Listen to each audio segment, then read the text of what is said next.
नमस्कार. 11th मे shift 1ची morning शिफ्टची जी exam आहे ती आताच कंप्लीट झाली आहे आणि विद्यार्थ्यांकडून मला जे रिस्पॉन्स मिळाले आहेत त्यानुसार मी आजचा हा व्हिडिओ बनवतोय. आजच्या या व्हिडिओमध्ये 11th मेची शिफ्ट मॉर्निंग शिफ्ट जी होती त्यामध्ये फिजिक्स, केमिस्ट्री आणि मॅथमॅटिक्सची ओव्हरऑल डिफिकल्टी काय होती, प्रत्येक सब्जेक्टमध्ये कोणकोणत्या चॅप्टर्समधून हाय वेटेज क्वेश्चन्स आले होते, त्यानंतर त्या डिफिकल्टी लेवल कशी होती आणि सगळ्यात महत्त्वाचं म्हणजे आजच्या या व्हिडिओच्या एंडिंगमध्ये या शिफ्टमध्ये मार्क्स वर्सेस पर्सेंटाइल व्हॅरी कसं होऊ शकतं, सेफ स्कोर काय, 95 पर्सेंटाइलला किती मार्क्स लागतील, 90+ पर्सेंटाइलला किती मार्क्स लागतील हे सुद्धा डिस्कस करणार आहे. आणि सगळ्यात इम्पॉर्टंट गोष्ट म्हणजे काय, ज्या विद्यार्थ्यांच्या आता उरलेल्या शिफ्टमध्ये एक्झाम आहे म्हणजे 15, 16 किंवा 17 त्या विद्यार्थ्यांसाठी काही बोनस टिप असणार आहे त्यासुद्धा मी सांगणार आहे. खरं तर आता विद्यार्थ्यांसोबत ज्यावेळी मी बोलतो ना त्यावेळी ते विद्यार्थ्यांचा फीडबॅक असतो की दादा मला आता पेपर असा गेला, त्यानंतर प्रत्येक विद्यार्थ्याला पेपर डिफिकल्ट वाटतो. म्हणजे काही विद्यार्थ्यांना फिजिक्स इझी गेले, काही विद्यार्थ्यांना मॉडरेट पण जाते. त्यामुळे त्यांचे जे ओव्हरऑल फीडबॅक असतात ते मी तुमच्यासोबत शेअर करतोय.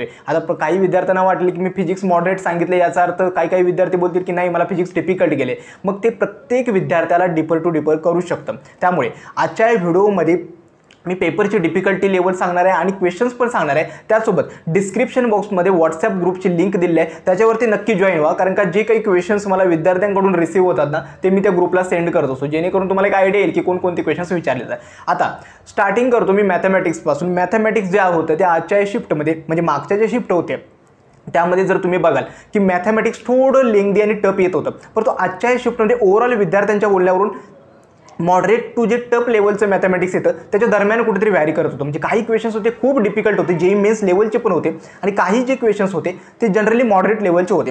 ओव्हरऑल जर सांगायचं झालं तर PYQचे काही क्वेश्चन्स विचारले होते. जो व्हेक्टर्स आणि लाईन अँड प्लेनचा पार्ट होतो त्यामध्ये मॉडरेट लेवलचे क्वेश्चन्स विचारले होते. इंटिग्रेशनसुद्धा मॉडरेट आणि काही क्वेश्चन्स 1-2 होते जे डिफिकल्ट विचारले होते. आता मॅथमॅटिक्सचे जर क्वेश्चन जर सांगायचं झालं, जे मी आता क्वेश्चन सांगतोय ते सगळे जे PDF किंवा जे फोटोज आहेत ते मी ग्रुपला सेंड करतोय. डिस्क्रिप्शन बॉक्समध्ये लिंक दिलेली आहे, त्याच्यावरती नक्की जॉईन व्हा. मॅथमॅटिक्समध्ये विचारलं होतं एक म्हणजे काय तर जॉईंट इक्वेशन ऑफ 2 लाईन्स विचारलं होतं आणि joint equation of 2 lines making angle 30 degree with the Y axis हा एक क्वेश्चन विचारला होता.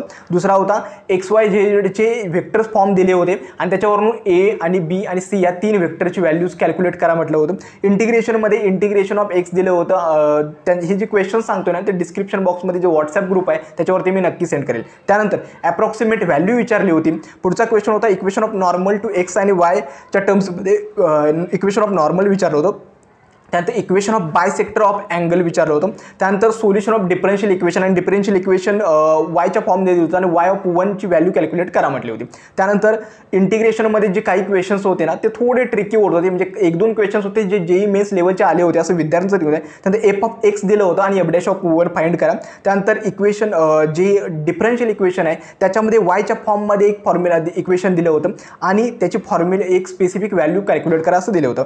ओव्हरऑल जर बघाल जर मॅथमॅटिक्स होता ना मॅथमॅटिक्स मॉडरेट टू लेंदी आणि टफ लेवलचा थोडा म्हणू शकता, परंतु मागच्या ज्या काही शिफ्ट होत्या त्याच्या कंपॅरेटिव्हली थोडा विद्यार्थ्यांचं म्हणणं होतं की थोडा इझी म्हणजे थोड्या त्याच्यापेक्षा मॉडरेट लेवलचा होता.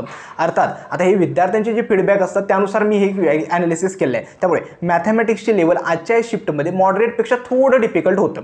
आता येतो केमिस्ट्रीमध्ये. केमिस्ट्री ॲज युज्युअल आजच्या शिफ्टमध्ये सुद्धा इझी होतं. काही क्वेश्चन्स होते जे ट्रिकी होते.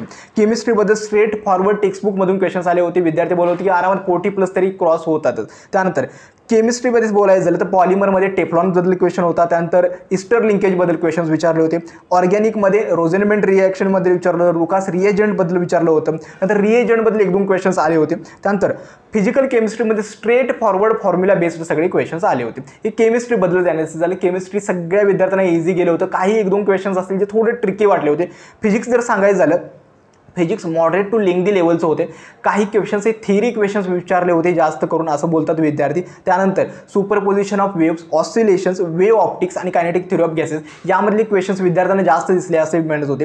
त्यानंतर ओव्हरऑल जर सांगायचं झालं तर फिजिक्ससुद्धा अराउंड मॉडरेटहून जास्त थोडं लेवलचं होतं. फक्त विद्यार्थ्यांचं एकच म्हणणं होतं की PYQच्या कन्सेप्ट होत्या ना त्यात फार रिपीट होत होत्या. त्यानंतर फिजिक्समध्ये जर विद्यार्थी जर चांगला बऱ्यापैकी अभ्यास केला आहे तर 30+ क्वेश्चन्स तरी आरामात सॉल्व्ह करू शकत होता. म्हणजेच काय आजच्या पेपरच्या ॲनालिसिसवरून हेच कळतं की आजचा पेपर ॲटलिस्ट मॉडरेटहून त्यापेक्षा थोडे जास्त लेवलचा आला होता. हा विद्यार्थ्यांकडचा फीडबॅक आहे, जेवढे मला फीडबॅक रिसीव्ह झाले त्यानुसार. त्यानंतर जेवढे काही क्वेश्चन्स मी आता तुम्हाला सांगितले हे ओरली सांगितले, सगळ्या क्वेश्चनचे फोटोज असतील PDF असतील मी ग्रुपला सेंड करेल. व्हॉट्सॲप ग्रुपला जॉईन व्हा. त्यानंतर आता येतो ज्या विद्यार्थ्यांची एक्झाम 15, 16 आणि 17 मेला आहे अशा विद्यार्थ्यांसाठी काय, जास्तीत जास्त मॉक टेस्ट द्या, रिव्हिजनवरती जास्त फोकस करा, डायरेक्टली एक्झामला जाण्याआधी मॉक टेस्ट जरूर द्या. मॉक टेस्ट ज्या विद्यार्थ्यांना अजून सुद्धा मॉक टेस्टमध्ये एनरोल करायचं आहे, डिस्क्रिप्शन बॉक्समध्ये लिंक देतोय, त्यावरती नक्की जॉईन व्हा. बेस्ट कंटेंट मॉक टेस्ट तुम्हाला मिळतील, जेणेकरून तुमची एक्झामच्या आधी जी तयारी आहे, एक्झामला कसं फेस करायचं, 3 तासामध्ये कोणते क्वेश्चन्स अटेम्प्ट करायची, ती तयारी तुमची होऊन जाईल. त्यानंतर रिव्हिजन करताना इतकं लक्षात ठेवा, 2023च्या PYQला जास्त प्राधान्य द्या. PYQज ॲज इट इज जर रिपीट होत नसले तरी PYQची कन्सेप्ट जी आहे ती रिपीट होऊ शकते. रिव्हिजन जास्तीत जास्त टाइम झालं पाहिजे. मॅथमॅटिक्स टफ येत आहे, परंतु ॲटलीस्ट आपलं टार्गेट काय असलं पाहिजे की जे मॅथमॅटिक्सचे क्वेश्चन्स आपल्याला अटेम्प्ट होत आहेत त्यांच्यावरती जास्त फोकस करा. जे JMS लेवलचे क्वेश्चन्स आहेत ते नंतर आपण सॉल्व्ह करू शकतो. ओव्हरऑल जर पेपरची डिफिकल्टीवरून तुम्हाला हेच कळतं की अराउंड यावर्षी ज्या शिफ्ट होती म्हणजे 11th मेची मॉर्निंग शिफ्ट 95 पर्सेंटाईल किती मार्क्सवर मिळतील, 95 पर्सेंटाईल अराउंड 96 to 110, 96 ते 110 मार्क्सवरती 95 पर्सेंटाईल मिळू शकतात. आणि 90+ पर्सेंटाईल हे 95 to 100 मार्क्स किंवा 95 to 105 म्हणजे 105 मार्क्सपर्यंत मिळू शकतात. त्यामुळे आजचा जो ओव्हरऑल ॲनालिसिस होतं ते इतकंच होतं की पेपर मॉडरेटपेक्षा थोड्या जास्त लेवलचा होता. आजचा हा व्हिडिओ कसा वाटला हे देखील मला कमेंट सेक्शनमध्ये कळवा. आजचा हा व्हिडिओ मी येथेच थांबवतो.